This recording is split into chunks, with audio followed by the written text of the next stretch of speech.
بسم اللہ الرحمن الرحیم۔ السلام علیکم۔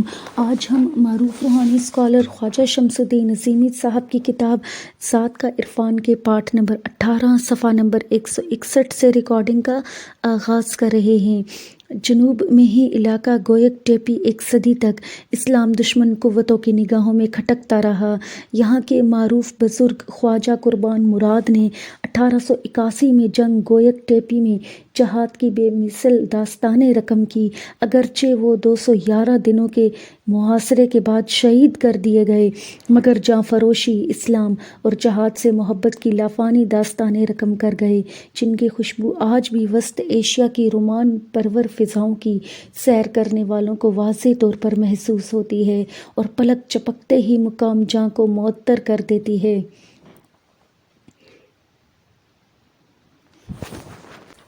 دبئی میں کتاب تجلیات کی رونمائی کے موقع پر خواجہ شمس الدین عظیمی نے حمد و ثنا کے بعد اپنی تقریر کا آغاز قرآن پاک کی آیت وَاعْتَصِمُوا بِحَبْلِ اللَّهِ جَمِيعًا وَلَا تَفَرَّقُوا سے کہا۔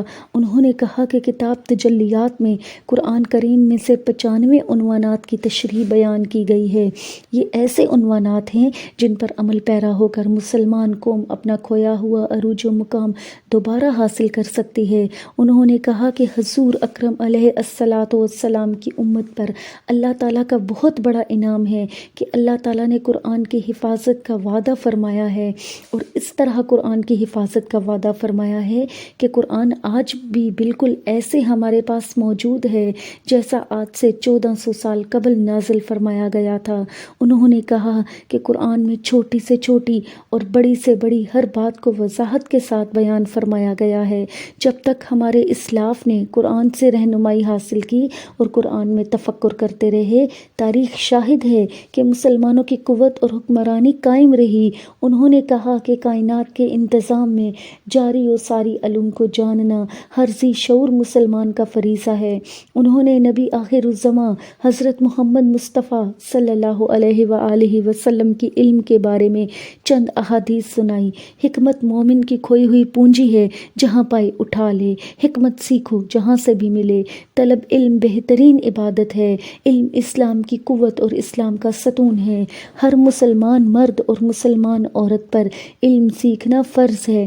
نبی آخر الزماں صلی اللہ علیہ وآلہ وسلم کے ارشادات پر عمل کرتے ہوئے جب امتی علم حاصل کرنے میں مشغول ہوئے تو علم کی فضیلت نے انہیں اس کرۂ ارض پر قائد و رہنما بنا دیا۔ انہوں نے کہا کہ مسلمانوں کے علم کی بنیاد اوہام پرستی اور قیاس کی بجائے تجربات اور مشاہدات پر ہے۔ اس وقت مسلمان امت میں بڑے بڑے عالم پیدا ہوئے کہ انہوں نے نوع انسانی کے علم میں غیر معمولی اضافہ کیا۔ یہ اس وقت کی بات ہے جب یورپ کے پاس علم کی روشنی نہیں تھی۔ حضور پاک صلی اللہ علیہ وآلہ وسلم کی تعلیمات کے باعث عرب مسلمان علم و حکمت کو اپنی معراج سمجھتے تھے۔ انہیں جہاں سے حکمت و دانش ملتی اسے حاصل کرتے تھے۔ سینکڑوں مسلم ماہرین علم نے نوع انسانی کے علم میں اہم اور مفید اضافے کیے۔ ان نامور مسلمانوں کی تصنیفات پڑھ کر موجودہ زمانے کا ہر تعلیم یافتہ شخص ان کی کتابوں کی ایک اہم خصوصیت نوٹ کرتا ہے، وہ یہ کہ ان میں کہیں بھی اسلام اور سائنس کا ٹکراؤ نہیں ہے۔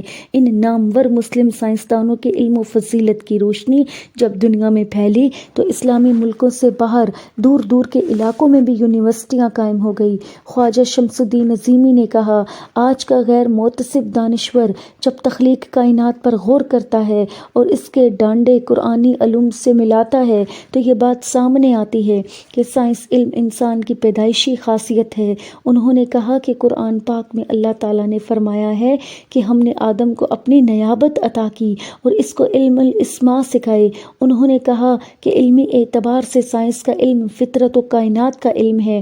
علمی طور پر سائنس کائنات کی قوتوں کے بارے میں جاننا اور زمین و آسمان کے خزانے تلاش کرنا ہے۔ انہوں نے کہا کہ قرآن پاک کے مطالعے سے ہمیں اس بات کا علم حاصل ہوتا ہے کہ عملی سائنس بھی مختلف انبیاء کے ذریعے تم تک پہنچی ہے۔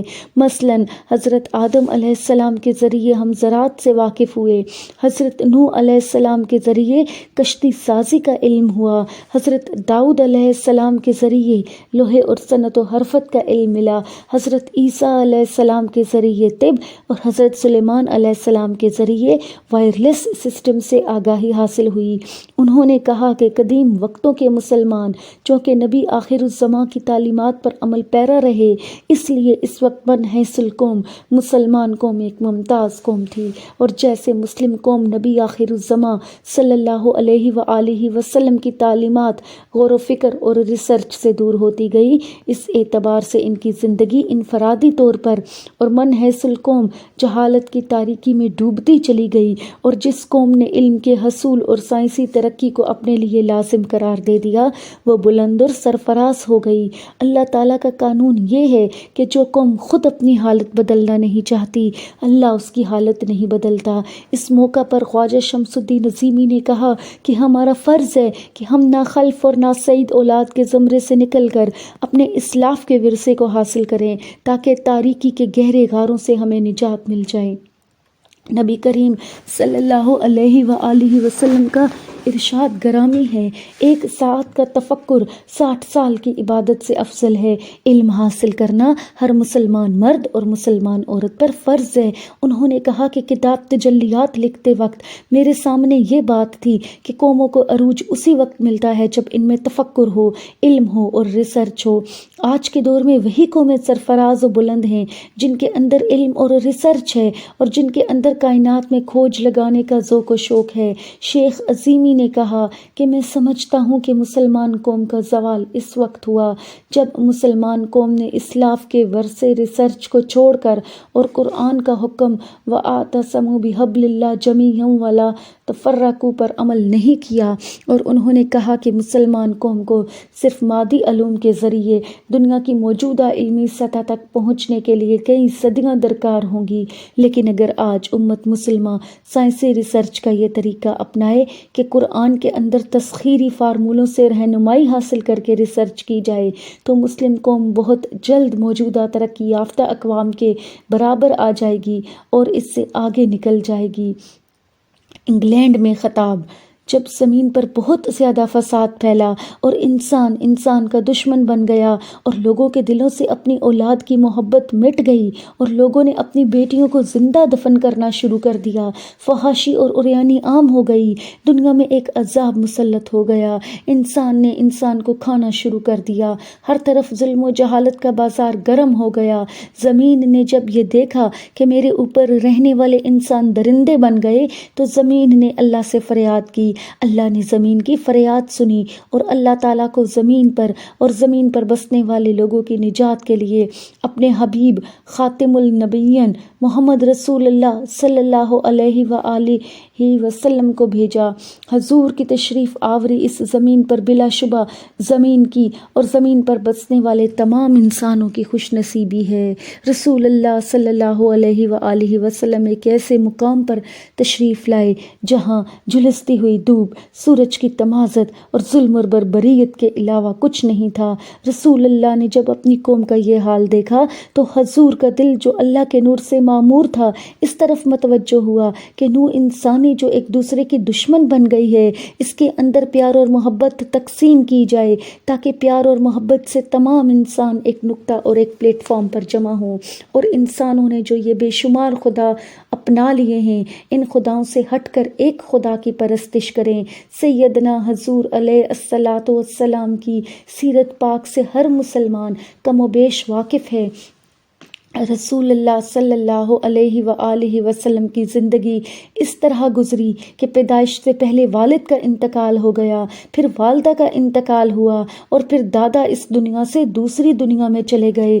تمام سرپرستوں سے آزاد ہونے کے بعد بھی اللہ کی طرف سے جو تربیت مقرر تھی وہ رنگ لائی۔ حضور صلی اللہ علیہ وآلہ وسلم نے محنت کی، مزدوری کی، شادی کی اور تجارت بھی کی، لیکن ان دنیاوی تمام کاموں کے ساتھ رسول اللہ نے اللہ کی طرف بھی ہمیشہ دھیان دیا اور اللہ کے معاملات میں بھی تفکر کرتے رہے۔ جب یہ دیکھا کہ دنیاوی معاملات اللہ کے بارے میں تفکر کرنے میں خارج ہوتے ہیں تو مکہ سے غار حرا تشریف لے جانے لگے اور وہاں مراقبہ کیا، جس کے نتیجہ میں اللہ تعالیٰ نے حضرت جبرائیل علیہ السلام کو بھیجا اور حضور پاک صلی اللہ علیہ وآلہ وسلم پر قرآن نازل ہوا۔ حضرت جبرائیل علیہ السلام تشریف لائے اور فرمایا، اپنے رب کا نام لے کر پڑھو جس نے پیدا کیا انسان کو خون کی پھٹکی سے۔ اللہ کے محبوب نے فرمایا کہ میں تو پڑھنا نہیں جانتا۔ حضرت جبرائیل نے فرمایا تم پڑھو، اور پھر ایک امی آدمی نے، جس نے کبھی قاعدہ نہیں پڑھا لکھا، کبھی کتاب نہیں پڑھی، کبھی تختی نہیں لکھی، قرآن جیسی کتاب تمام نوع انسانی کے لیے محفوظ کر دی۔ قرآن نازل ہونے کے بعد نماز فرض ہوئی، روزے فرض ہوئے، اور جتنے دوسرے دینی ارکان ہیں ان سب کی فرضیت ہوئی، اور مسلمان کو ایک پروگرام مل گیا۔ آج ہم جتنے بھی مسلمان ہیں، ہماری شناخت حضور صلی اللہ علیہ وآلہ وسلم کا چھوڑا ہوا یہی پروگرام ہے۔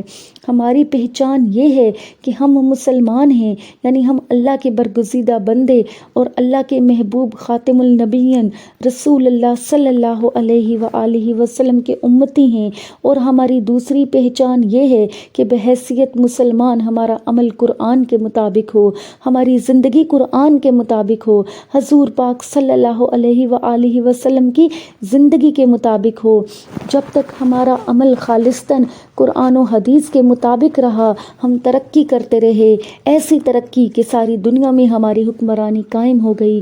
ہمارے بزرگوں نے نئی نئی سائنسی ایجادات کی، پھر ایسا وقت آیا اور مسلمانوں کو ایسی نظر لگی اور دشمنوں نے کچھ ایسی سازشیں کی کہ اس کے باوجود کہ ہم مسلمان بھی ہیں، کلمہ طیبہ بھی پڑھتے ہیں، قرآن پاک کی تلاوت بھی کرتے ہیں، رسول اللہ پر ایمان رکھتے ہیں، ان سے ہمیں عشق بھی ہے، محبت بھی ہے، اللہ کو ایک بھی مانتے ہیں، ترقی رک گئی اور مسلمان قوم آہستہ آہستہ ذلیل و خوار ہوتی گئی۔ یہ کون نہیں جانتا کہ اسپین میں مسلمانوں نے سینکڑوں سال حکومت کی اور اب وہاں دیکھنے کو مسلمان نظر نہیں آتا۔ ہندوستان میں مسلمانوں نے کئی سو سال حکومت کی۔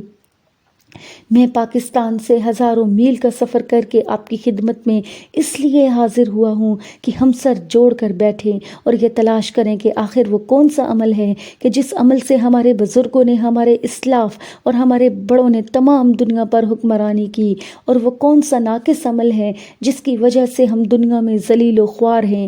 یہ ہمیں تلاش کرنا ہے۔ ایسی کون سی بات ہو گئی ہے کہ جب ہم اپنے بزرگوں کی طرح سارے کام کر رہے ہیں، وہی کام جن کے نتیجہ میں اللہ تعالیٰ نے انہیں ساری دنیا پر حکمران کر دیا، اور جب وہ سارے کام جو ہمارے بزرگوں نے کیے ہیں ہم بھی کر رہے ہیں تو ہمیں حکمرانی کیوں نہیں ملتی؟ ہم ہر چیز کے لیے غیروں کے محتاج کیوں ہیں؟ اس کی وجہ میں نے جو تلاش کی ہے، یقیناً آپ حضرات بھی اس سلسلے میں سوچ بچار کرتے ہوں گے، یہ کہ آج کے دور میں ہمارا عمل جسمانی اور زبانی زیادہ ہے۔ ہمارے بزرگ جب یہی عمل کرتے تھے تو جسمانی حرکت کے ساتھ ساتھ ہر عمل کی حکمت اور روح بھی ان کے پیش نظر ہوتی تھی۔ حضرت علی کرم اللہ وجہہ کا ایک واقعہ عام طور پر تذکرہ میں آتا ہے کہ دشمن نے تیر مارا جو کمر میں اتر گیا۔ جب اس تیر کو نکالنا چاہا تو تکلیف ہوئی۔ حضرت علی نے فرمایا کہ میں نماز کی نیت باندھ لیتا ہوں، پھر تم تیر نکال لینا۔ حضرت علی نے نماز کی نیت باندھ لی، کمر میں سے تیر نکالا گیا، پٹی بھی ہو گئی، انہیں پتہ ہی نہیں چلا کہ کیا ہوا۔ اس بات سے یہ ثابت ہوا کہ ہمارے بزرگ جب نماز قائم کرتے تھے تو نماز کی حکمت، نماز کے مفہوم اور نماز کی روح سے قریب ہو جاتے تھے، وہ نماز کے انوار میں جذب ہو جاتے تھے۔ آج ہم یہ دیکھتے ہیں کہ اپنی پوری کوشش کے باوجود ہم نماز میں کسی بھی طرح یکسوئی حاصل نہیں کر سکتے۔ نماز میں اتنے خیالات آتے ہیں کہ ہم 4 رکعتیں پوری کر لیتے ہیں اور ہمیں یہ یاد بھی نہیں رہتا کہ ہم نے کس رکعت میں کون سی سورت پڑھی تھی۔ اس کی وجہ یہ ہے کہ ہم قرآن کو لفظوں میں پڑھتے ہیں لیکن معنی اور مفہوم پر غور نہیں کرتے۔ دیکھیے، یہ بات ہر آدمی جانتا ہے کہ اگر کوئی کام بغیر سوچے سمجھے، بغیر غور و فکر کے کیا جاتا ہے تو اس کا نتیجہ عام طور پر غلط نکلتا ہے۔ لیکن اگر وہی کام سوچ سمجھ کر اور غور و فکر کے ساتھ کیا جاتا ہے تو اس کا نتیجہ عام طور پر اچھا ہوتا ہے۔ جب ہم قرآن کی طرف رجوع کرتے ہیں تو قرآن ہمیں بتاتا ہے کہ قرآن ایک ایسی کتاب ہے جو اللہ تعالیٰ نے نوح انسانی کو اس لیے دی ہے کہ نوح انسانی اس کتاب کو پڑھ کر اس کے معنی و مفہوم پر غور و فکر کر کے اس کے انوار سے فائدہ اٹھائے، جو انوار انسان کو اللہ کے حبیب رسول اللہ صلی اللہ علیہ وآلہ وسلم سے قریب کر دیتے ہیں، اور وہ انوار جن کا ذخیرہ انسان کے اندر اتر جائے تو اللہ تعالیٰ اتنا انعام اس کے اوپر کرتے ہیں کہ اسے اپنا عرفان عطا فرما دیتے ہیں۔ حدیث شریف میں آیا ہے کہ اللہ کے بعض بندے ایسے ہیں جو قرب نوافل سے اللہ کی یاد سے اتنے ہلکے اور لطیف ہو جاتے ہیں کہ اللہ انہیں اچک لیتا ہے اور انہیں اٹھا کر اپنی گود میں بٹھا لیتا ہے۔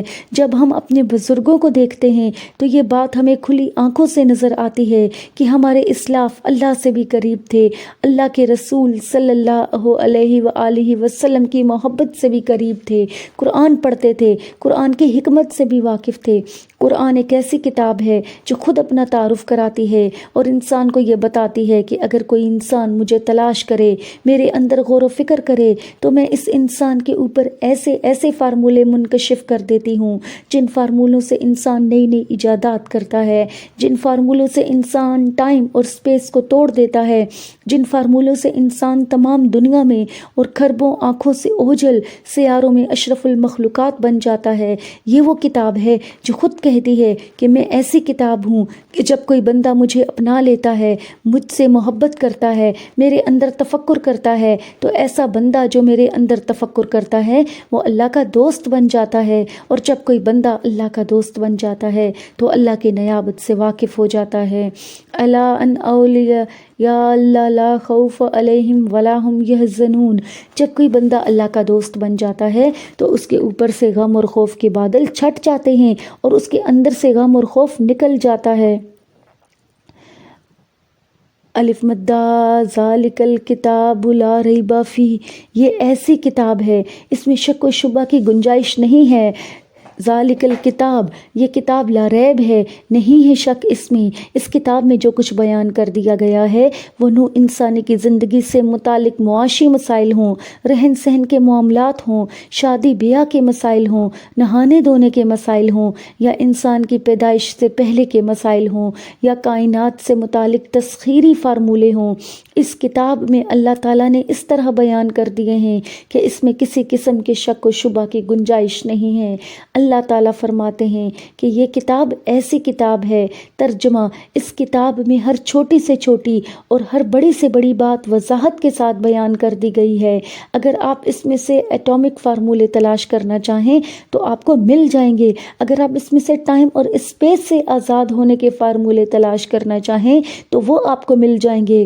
اگر آپ اس کتاب میں یہ تلاش کریں کہ انسانوں کو معاشرتی اعتبار سے کس طرح رہنا چاہیے تو سارے مسائل کا حل آپ کو مل جائے گا۔ اگر آپ اس کتاب میں یہ تلاش کرنا چاہیں کہ انسان پاکیزہ اور پاک و صاف کس طرح ہوتا ہے تو آپ کو پاکیزہ رہنے کے طریقوں کا علم مل جائے گا۔ آپ اس میں سے یہ تلاش کریں کہ اولاد کی تربیت کس طرح کی جائے تو اللہ کی کتاب آپ کو یہ بھی بتائے گی۔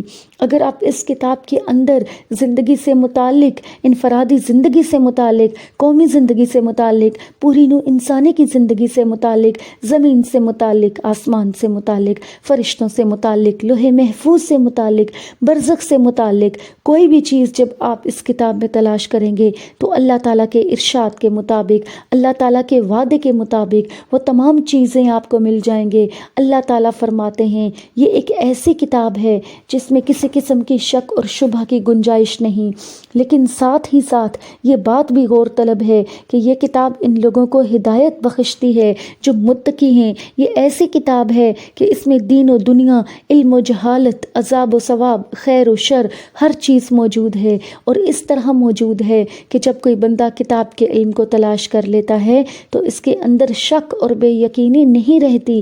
اب یہ بات سوچنے کی ہے کہ متقی کیا چیز ہے، متقی کون لوگ ہیں؟ بظاہر تو یہ سمجھا جاتا ہے کہ جو لوگ نماز قائم کرتے ہیں، روزہ رکھتے ہیں، حج کرتے ہیں، زکوٰۃ دیتے ہیں، اپنی زندگی کو صاف ستھرا رکھتے ہیں، ان کو قرآن متقی کہتا ہے۔ اللہ تعالیٰ فرماتے ہیں کہ یہ کتاب، اس میں کسی قسم کے شک و شبہ کی گنجائش نہیں ہے، اور یہ کتاب ان لوگوں کو ہدایت بخشتی ہے جو متقی ہیں۔ اور متقی لوگ کون ہیں؟ اللہ تعالیٰ فرماتے ہیں متقی لوگ وہ ہیں جو غیب پر یقین رکھتے ہیں، غیب پر ایمان رکھتے ہیں۔ ایمان کا مطلب ہے یقین۔ اللہ تعالیٰ کے ارشاد کے مطابق مسلمان ہونا الگ بات ہے، مومن ہونا الگ بات ہے۔ اللہ تعالیٰ فرماتے ہیں قولوا مسلمون، وہ کہتے ہیں مسلمان ہیں۔ یہ بات تو صحیح ہے، وہ مسلمان ہیں، لیکن ابھی ان کے دلوں میں ایمان داخل نہیں ہوا۔ مسلمان الگ حیثیت ہے اور ایمان ایک الگ حیثیت ہے۔ اللہ کے راستہ پر چلنے کے لیے پہلا قدم مسلمان ہونا ہے، اللہ کی قربت بحال کرنے کے لیے دوسرا قدم مومن ہونا ہے۔ اللہ تعالیٰ فرماتے ہیں متقی وہ لوگ ہیں جو غیب پر یقین رکھتے ہیں۔ دیکھیے، ہر آدمی جانتا ہے کہ یقین بغیر دیکھے نہیں ہوتا۔ آپ کسی عدالت میں جا کر گواہی دیں کہ صاحب اس آدمی نے چوری کی ہے، عدالت آپ سے پوچھے گی کہ آپ نے دیکھا؟ آپ کہیں گے کہ دیکھا تو نہیں، البتہ ہم نے سنا ہے۔ عدالت آپ کی گواہی کو نہیں مانے گی اور آپ کی گواہی ختم کر دے گی جب تک کہ آپ دیکھ نہ لیں، مشاہدہ نہ کر لیں۔ اس وقت تک یقین کی شرط پوری نہیں ہوتی۔ اللہ تعالیٰ فرماتے ہیں کہ متقی وہ لوگ ہیں جو غیب کا مشاہدہ کرتے ہیں، غیب کو دیکھتے ہیں، غیب کو محسوس کرتے ہیں۔ یعنی متقی لوگ غیب کو دیکھتے ہیں اور قائم کرتے ہیں۔ صلاۃ یعنی نماز کو وہ اس طرح قائم کرتے ہیں کہ اللہ کا اور ان کا ایک رشتہ قائم ہو جاتا ہے۔ حضور کلندر بابا اولیاء رحمۃ اللہ علیہ، سیدنا حضور علیہ الصلاۃ والسلام کی آل میں سے ہیں۔ وہ لفظ صلاۃ کا ترجمہ رابطہ یا تعلق کرتے ہیں۔ فرماتے ہیں کہ 100 سے زیادہ جگہ کا تذکرہ قرآن پاک میں ہے۔ نماز کے لیے پڑھنا کہیں نہیں آیا، قائم کرنا آیا ہے۔ مطلب یہ ہے کہ جب نمازی نماز کے لیے کھڑا ہو جاتا ہے تو اس کا اللہ کے ساتھ ایک رشتہ قائم ہو جاتا ہے۔ ایسا رشتہ قائم ہو جاتا ہے کہ بندہ عبد بن جاتا ہے اور اللہ معبود بن کر سامنے آ جاتا ہے۔ یہ کتاب ان لوگوں کو ہدایت بخشتی ہے کہ جو غیب کو دیکھتے ہیں، غیب پر یقین رکھتے ہیں اور نماز میں اللہ کے ساتھ ان کا تعلق قائم ہو جاتا ہے، اور جو کچھ ہم نے ان کو عطا کیا ہے اس میں سے خرچ کرتے ہیں۔ اب صفحہ نمبر 170 پر اختتام ہوا چاہتا ہے۔